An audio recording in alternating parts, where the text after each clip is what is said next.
Before my dad died, he once told me a story from when he was in Vietnam in the 1960s.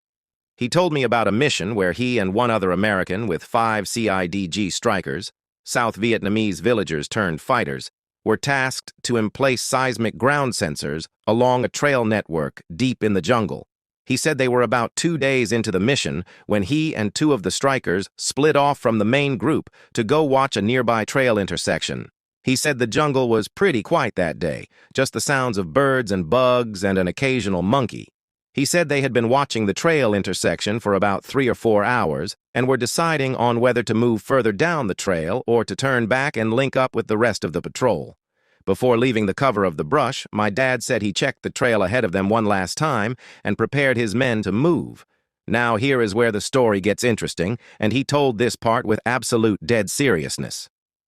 He said, just as he started to step out onto the trail, he sees a light-skinned black Union cavalry soldier in full battle gear laying alongside the trail just shy of the intersection.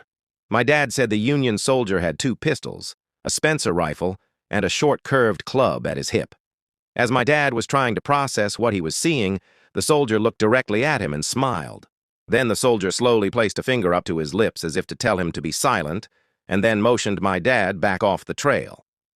My dad said he signaled for his men to remain hidden, and he recalled that as he slipped back into the jungle on one side of the trail, the Union soldier did the same on his side of the trail. Less than 10 seconds later, he said the lead element of a group of NVA, North Vietnamese Army soldiers, walked right through the trail intersection some 30 feet away. My dad estimated that the group was comprised of some 70 to 80 soldiers equipped with automatic rifles, light machine guns, and rocket-propelled grenade launchers. He has no doubt that his entire team would have been wiped out on the spot. He said as soon as the enemy soldiers had passed, he and his team beat feet out of there as fast and as quietly as they could and rejoined with the rest of the patrol. He reported the enemy soldiers his team had encountered, but decided not to say anything about the soldier he had seen. My dad kept this secret for many, many years, only telling me just before he passed, and earlier, only telling his grandmother on her deathbed in the 1970s.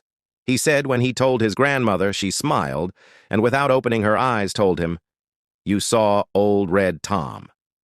Red Tom was my great-great-grandfather. He was a half-black/half-Creek free man who was a scout for the Union Army during the Civil War and later served with the U.S. Cavalry in the American West. He was known for carrying 2 pistols, a Spencer rifle, and a Creek war club into battle.